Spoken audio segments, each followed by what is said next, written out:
baby, show me.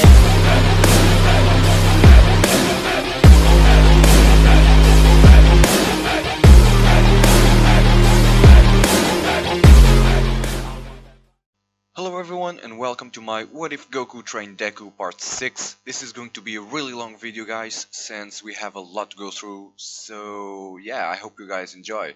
Okay, so last time we ended up with Goku, Deku, Bakugo and All Might going inside the Room of Spirit and Time.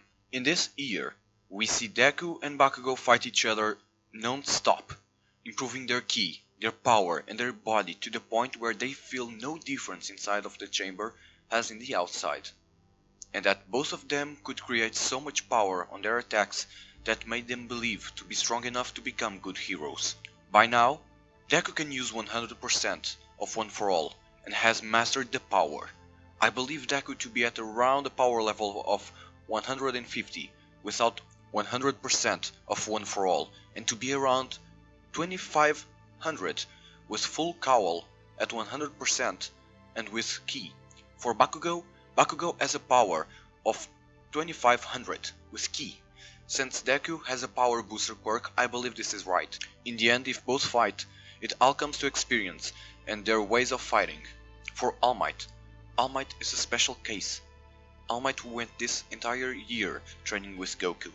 All Might's body had lost One For All during the training, so All Might's power level is a bit under 1000. But I did say All Might was special. Since All Might's body was really strong, Goku thought that maybe All Might could master the Kaioken. And he did. All Might is able to use Kaioken up to ×4. More than that, and it will make his body start to break apart.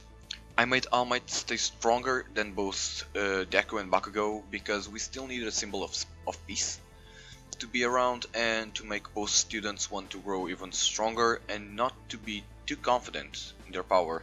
When they leave the Room of Spirit and Time, both Bakugo and Deku are now 16 years old. Of course, they need to keep saying that they're 15, but both are grown and more buffer than before.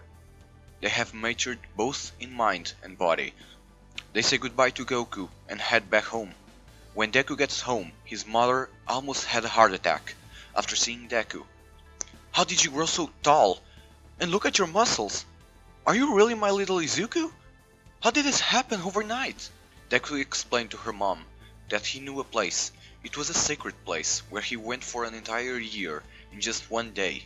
He needed to become stronger, to protect everyone.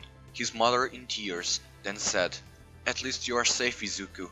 I'm glad to see how well you have grown." The next day everyone was shocked to see both Bakugo and Deku. They were bigger, buffer, and looked way more mature than before. Even the teachers were amazed on their looks. As Eraserhead went up to them, All Might grabbed him and told him not to worry. They have grown well and they are amazing future heroes. Everything went back to normal, and now we get to the sports festival. We start with Midnight telling everyone about the sports festival and that they are being watched by all the heroes in the world, and if they see promise in them, they would be chosen by them for a hero internship.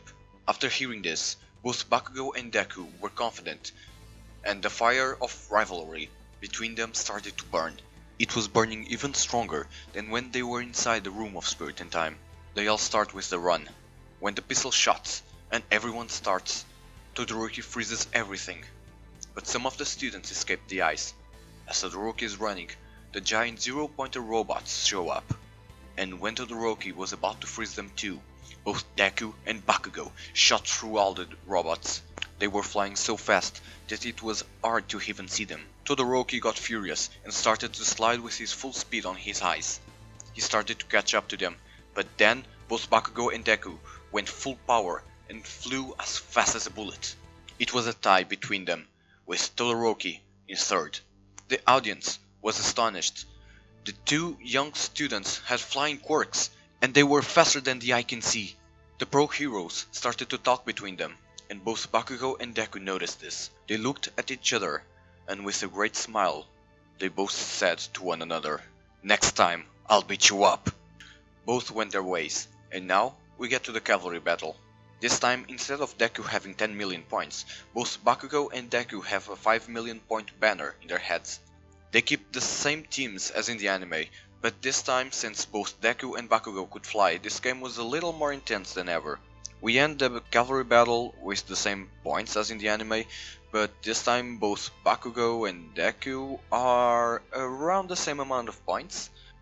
But we all know what you guys want, and we get to the one-on-one tournament, where both Bakugo and Deku have no problems beating up everyone. But in the fight between Deku and Shinso, we still see the same problem. Deku gets caught in Shinso's brainwash, and as Deku is about to step out of the arena, One for All activates itself. Deku sees the previous users, and One for All makes Deku flick his fingers. The damage One for All had done to Deku was almost zero, but it was enough to make Deku snap out of the brainwashing. And, as it did, Deku just teleported in front of Shinso, and with his fist he created a small shockwave that sent Shinso flying out of the arena. Then every battle goes the same, and now we get to Deku versus Todoroki's fight.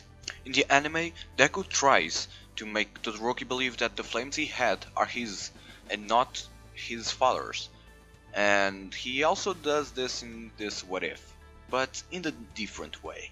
Deku went all out. Todoroki was only using his eyes, but his eyes was so slow that it never hit Deku. Deku was only using Delaware smashes, because using more than that could end up killing Todoroki and lots of people from the audience.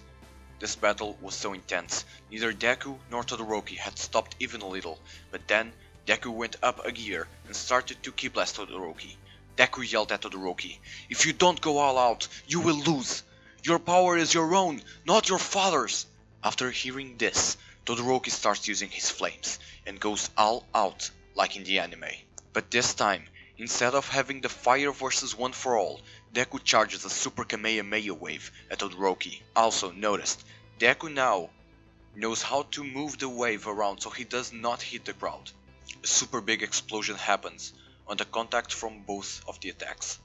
And when the smoke clears out, Todoroki is out of bounds, with Deku out of the arena, but floating, not touching the outside.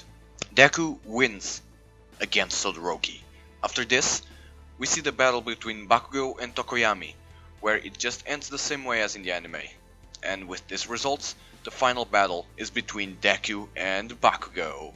And we'll leave the episode right here. I know you guys want to see the battle between Bakugo and Deku, but I'm going to be detailing that battle a lot, you see. So next, on part 7, we will see the battle between them, and we shall talk a little bit about the internships. I really hope you guys like this video, so don't forget to follow. Don't forget to leave a like as well, comment on what you guys thought of this part. Also, don't forget to hit the bell icon, so that whenever I upload, you guys are noticed right away.